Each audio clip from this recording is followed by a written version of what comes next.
नमस्कार प्रिय विद्यार्थियों, फिर से स्वागत है आपका अपने YouTube channel power of education 100 में।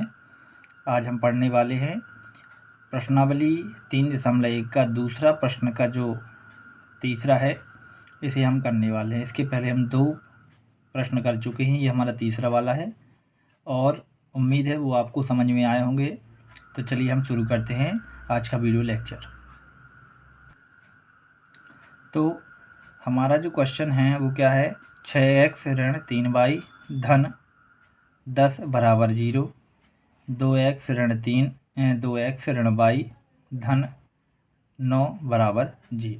ठीक है, ये आपको दिया हुआ है। अब हमें किस तरीके से हल करना हम ये देखते हैं। ठीक है, तो वीडियो के अंत तक ज़रूर बने रहें और यदि कोई डाउट रहता है, किसी भी प्रकार की कोई सुझाव आप देना चाहें या कुछ भी आप कहना चाहें तो कमेंट करके आप बता सकते हैं। ठीक है, और समझ में आता है तो कमेंट भी करना है। तो चलिए देखते हैं। तो सबसे पहले हमें क्या करना है, हल और लिखना है दिए गए रैखिक समीकरण युग्म। क्या लिखना है, दिए गए रैखिक समीकरण युग्म। देखिए, व्यवस्थित करने से आपको बहुत ही अच्छे मार्क्स मिलेंगे और कक्षा 10वीं 12वीं बोर्ड परीक्षा है तो इसमें व्यवस्थित लिखने पर ही नंबर दिए जाते हैं। ठीक है, तो क्रम बाई क्रम देखिए, दिए गए रैखिक समीकरण युग्म। ठीक है, दिए गए रैखिक जो समीकरण युग्म है ये क्या दिए गए आपके लिए। तो हमने देखा क्या, 6x ऋण 3y धन 10 बराबर 0। ये जो फर्स्ट वाला था इसी को हमने क्या किया, इसको लिखकर हमने क्या किया, समीकरण 1 दे दिया। ठीक है,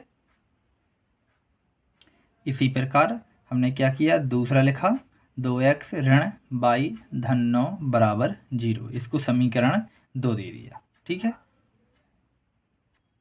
तो हम क्या करेंगे, भाषा लिखेंगे। कौन सी भाषा, समीकरण 1 व 2 की तुलना व्यापक वर्ग समीकरण a1x धन b1y धन c1 बराबर 0 तथा a2x धन b2y धन c2 बराबर 0 से करने पर, ये व्यापक वर्ग समीकरण है। ठीक है, व्यापक समीकरण जो है ये क्या है, a1x धन b1y धन c1। ठीक है, जिसमें व्यापक जो समीकरण है क्या हो जाएगा, a1x धन b1y धन c1 बराबर 0 और a2x धन b2y धन c2 बराबर 0 से करने पर, तो a1 बराबर क्या हो जाएगा 6, b1 बराबर क्या हो जाएगा ऋण के 3।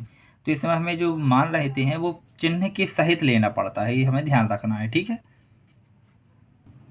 तो देखिए a1 बराबर क्या हो जाएगा 6, b1 बराबर क्या हो जाएगा ऋण के 3 और c1 बराबर हो जाएगा 10।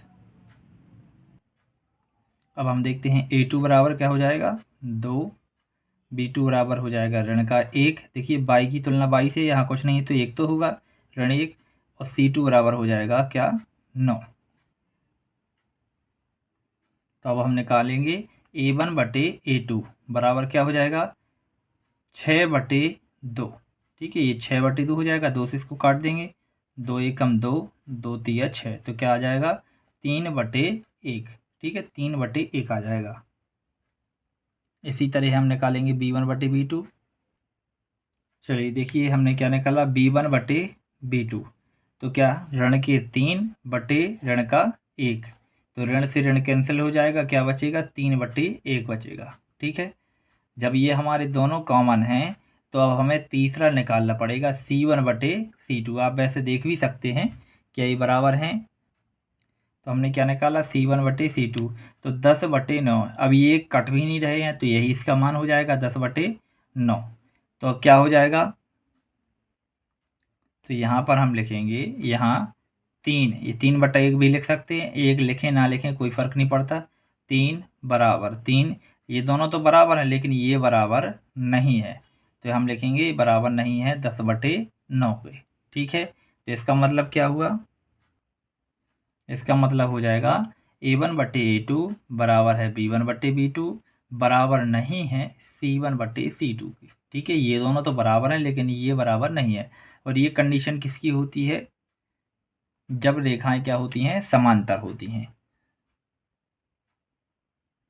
तो हम यहाँ लिखेंगे अतः दिए गए समीकरण युग्म की ग्राफ पर रेखाएं समांतर होगी। ठीक है, दिए गए समीकरण युग्म की ग्राफ पर रेखाएं क्या होंगी, समांतर होंगी। तो इस तरीके से हमारा ये प्रश्न क्या होता है, समाप्त होता है। और उम्मीद है आपको ये समझ में आया होगा। तो आप ऐसे वीडियो को रोककर नोट्स बनाते जाइए और समझते जाइए। कोई डाउट रहता है तो कमेंट कीजिएगा। बहुत बहुत धन्यवाद।